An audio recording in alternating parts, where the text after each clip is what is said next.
In the summer of 1835, the streets of New York were buzzing. Not from politics, not from scandal, but from a different kind of battle. A war fought not with guns, but with headlines. This was the era of the penny press. Cheap newspapers sold for 1 cent a copy, accessible to everyone from bankers to bootblacks. And they were everywhere. These papers didn't just report the news. They competed for attention. They craved scandal, sensation, and spectacle. Who got robbed? Who got murdered? Who ran off with whose wife? That was the daily diet. But in a city packed with papers, standing out was a challenge.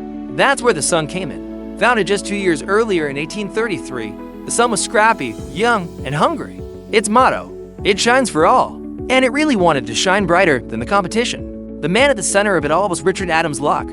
He wasn't a con man, not exactly. He was a journalist, a thinker, and most importantly, a man with a wild imagination. Locke looked around at the newspaper scene and saw the same old stories: crime, politics, ship arrivals, dull, predictable. So he thought, what if we gave people something new? Something bigger, something out of this world. Now, around this time, astronomy was booming. People were fascinated with the skies. Telescopes were getting better. Scientists were making wild new claims about other planets. And one name stood above the rest: Sir John Herschel, the most famous astronomer of the era, a man whose reputation was unmatched, and, conveniently, a man who had just traveled to South Africa to continue his celestial research. Few people knew what he was up to. Even fewer could verify anything about it. Perfect. Locke decided to write a story so bold, so bizarre, and so detailed that people would have to believe it. He would publish it as a reprint from an imaginary British scientific journal, and he would attribute it to Sir John Herschel himself. But not just any old discovery. No. This would be the discovery of a civilization on the moon. The plan was brilliant. The story would have the tone of science, the flavor of fiction, and the impact of myth. Locke knew people wanted to believe in more than just what they saw. They wanted wonder. Mystery, the extraordinary hiding just behind the clouds. So, on August 25th, 1835, the Sun dropped the first installment, and it was a bombshell. The article described how Herschel, using a powerful new telescope, had discovered life on the moon. Not bacteria. Not moss, but forests. Rivers. Animals, even humanoids. It claimed he found herds of bison-like creatures, giant amphibians lounging near lakes, and eventually, the main event, a species of flying man-bats. They were called Vespertilio Homo, for feet tall, winged, communicative, capable of building temples from crystal. The moon, according to the Sun, was not a barren rock. It was a living world, full of intelligent beings and stunning landscapes. Readers were stunned and hooked. Sales of the Sun skyrocketed. People lined up to get a copy. Other newspapers reprinted the articles. Even educated readers were fooled.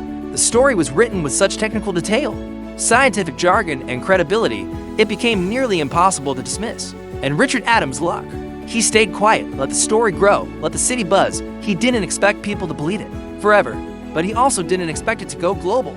Within days, the moon creatures were being discussed in cafes, university halls, and dinner tables across America, and soon, across the Atlantic. The hoax had gone viral. Long before the internet, long before TV, all it took was a newspaper, a wild idea, and the public hungry to believe in something bigger than Earth. They say history repeats itself, but what about the parts we forgot? Welcome to Echoes of History, the channel where we dig up the dusty corners of the past to uncover the weird, the wild, and the wait, what? Stories they didn't teach you in school. Grab your curiosity and maybe a cup of tea, because what you're about to hear might just change how you see the world. It all began with a telescope, at least. That's what the Sun claimed. They described it as a hydro-oxygen magnifier, an enormous contraption so powerful that it could reveal every rock, tree, and creature on the moon in astonishing detail. This telescope, they said, was built by the great Sir John Herschel, the most respected astronomer of the time. He had set up the device at the Cape of Good Hope in South Africa, where the skies were supposedly clear and ideal for lunar observation. The story was delivered with confidence and technical jargon, drawing readers in. It felt real. It sounded real, and most importantly, it looked like science. Soon, the articles began to describe what Herschel had allegedly seen: alien terrain glowing with blue, flora, strange red forests, and glittering amethyst mountains. Vast lunar plains teemed with movement, and the moon, once thought barren, now appeared vibrant and full of life. Next came the animals. There were herds of unicorn-like bison with shimmering fur, bouncing spherical amphibians, and single-legged goats. Each creature was more exotic and imaginative than the last. But the true shock came when the article revealed intelligent life. 4-foot-tall humanoid creatures with bat-like wings, these beings, dubbed Vespertilio Homo, were said to glide gracefully through the moon's thin atmosphere. The moon men were described as gentle, communal, and artistic. They lived among glass temples and crystal cities, communicated through harmonious sounds. and worshipped in beautifully designed structures. Every day, the Sun published a new installment. Each was more fantastical than the last, and every article ended with the promise of new revelations to come. Readers couldn't get enough. People lined up to buy the latest issue. Debates broke out in coffee shops, universities, and dinner tables. Some believed, some doubted, but nearly everyone was talking about the moon. The story spread like wildfire across America and into Europe. Other newspapers reprinted the articles, sometimes without even questioning their authenticity. Bookstores reported an increase in astronomy books being sold. Telescopes flew off the shelves. Everyone wanted to look up and see the moon with new eyes. Some readers even sent letters to Sir John Herschel, praising him or asking for more details. Of course, he had no idea any of this was happening. He was thousands of miles away in South Africa, quietly conducting real research. Even religious leaders weighed in. Some called it proof of divine creation beyond Earth. Others warned of spiritual consequences. The moon wasn't just rock anymore, it was a theological question. All the while, the Sun remained silent about the truth. They let the public wonder, and with every printed word, their sales soared. The hoax worked so well because it didn't shout, it whispered, it pretended to be humble, scientific, and objective. In doing so, it disarmed even the most skeptical readers. The story's success wasn't just due to its content, it was due to timing. This was a world hungry for discovery. Science was blooming. People wanted to believe that Earth wasn't alone. For 6 days, the moon hoax held the public in a trance. It gave people something magical to believe in, and for a moment, fantasy became more powerful than fact. So why did people believe this outlandish story? Because, on the surface, it didn't look outlandish at all.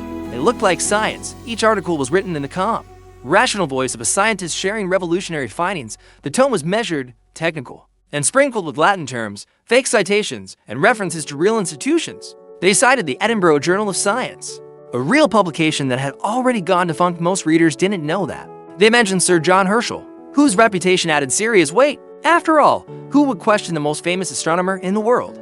They even described the design of the telescope with made-up measurements and elaborate lenses. It sounded plausible and impressive even for the average reader. There was no easy way to fact-check it. This was the early 19th century. There were no photos, no radio, no television, and certainly no internet. The printed word was sacred if it appeared in the newspaper. People assumed it had gone through some layer of truth, but there was more to it than just credibility. The articles were rich in detail. The creatures were described with anatomical accuracy. The moon's environment was explained with climate theory, gravity calculations, and speculative evolution. It wasn't just science fiction, it was disguised science. Even some scholars believed it, at least temporarily. They wrote letters praising Herschel's work. One local university even considered incorporating the articles into its astronomy lectures before the truth emerged, but the biggest reason people believed it was simple: they wanted to. The early 1800s were a time of imagination, wonder, and new discoveries. The idea that the moon could be inhabited didn't feel absurd, it felt exciting. Just a few years earlier, people had only recently mapped Antarctica. Who knew what else was out there? There were already rumors about life on Mars, strange lights in the night sky, and fossilized giants. Compared to all that, moon creatures with wings didn't seem so ridiculous. And then there was timing. In 1835, America was in the middle of a scientific renaissance. The telegraph was being developed, railroads were expanding, people were hearing about electricity, galvanism, even early photography. Science was magical and magic was becoming science. So, when the sun dropped an article suggesting a breakthrough beyond Earth, it didn't feel like a hoax. It felt like the next logical step. Also, the story tapped into deeper needs. For the religious, it hinted at divine design, another race of beings crafted by God. For the curious, it promised mystery. For the lonely, it whispered, "You are not alone." And for the sun, it meant money. The newspaper's editors understood the human mind far better than any scientist. They knew that truth isn't always what people want. What they really crave is awe, wonder, and the thrill of discovery. The moon hoax gave them all of that. One reason it spread so fast was because it was social. People discussed it everywhere, in cafes, barbershops, churches, and markets. It was the talk of the town. And being in the know, meant having read the latest moon article, it became a form of social currency. Other papers reprinted it not just for content, but to compete for attention. Some began adding their own expert commentary, further legitimizing the hoax. And still, the Sun said nothing. No wink, no nudge, no hint that it was all fabricated. That silence gave the story an almost sacred mystery. And as with any mystery, the lack of answers only drew people deeper. Eventually, skeptics did emerge. A few scientists began raising red flags. The Royal Society in London requested verification, but by then, the story had already swept across continents. And besides, doubting the story just made it more fun to talk about. Many readers even embraced the idea that it might be fake. but found the fantasy too delightful to abandon. For them, the truth didn't matter. What mattered was the ride, in a strange way. The moon hoax predicted something very modern, the viral story. It wasn't about whether the facts could hold up. It was about how fast the story could spread, how many people would engage, and how long it could dominate the public imagination. In that sense, the Sun was ahead of its time. It understood that a well-told lie, wrapped in the language of truth, could travel faster than any fact. And so, for 6 sensational days, a nation stared up at the moon and saw something extraordinary. Not craters or dust, but cities, temples, and beings with wings. Not because they had proof, but because they wanted it to be true. By the 4th day, the Sun's offices were surrounded by crowds. Vendors shouted on street corners, waving fresh copies in the air. Men in top hats and boys in suspenders elbowed their way through the throng just to grab a paper. Some even bought multiple copies to resell at a markup. People weren't just reading the story, they were living it. Barbers discussed the moon creatures as they trimmed beards. Churchgoers whispered about crystal cities during Sunday service. Women passed the story hand to hand over teacups, pointing out their favorite scenes. It wasn't just news, it was theater. And for the Sun, it was a jackpot. The paper's circulation skyrocketed to over 20,000 copies a day, making it the most widely read newspaper in the world at the time. Other newspapers panicked. They scrambled to reprint the moon story, often without attribution. Some even tried to extend the tale with their own invented observations, hoping to catch some of the magic for themselves. In Philadelphia, the Public Ledger added a few imaginary rebuttals to seem balanced, but still ran the entire story across their front page. In London, readers demanded translations, a few French, and German newspapers printed versions of the articles with local flair, adjusting some of the creatures to fit regional myths. It became a global media event, all without radio, TV, or internet, just ink, paper, and the power of human imagination. Meanwhile, scientists and skeptics tried to make sense of it all.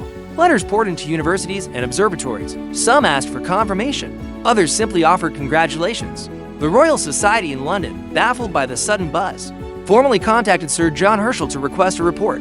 He received the inquiry with confusion and no small amount of amusement. He had no idea he had discovered moon people. Back in South Africa, Herschel wasn't angry. He was bemused.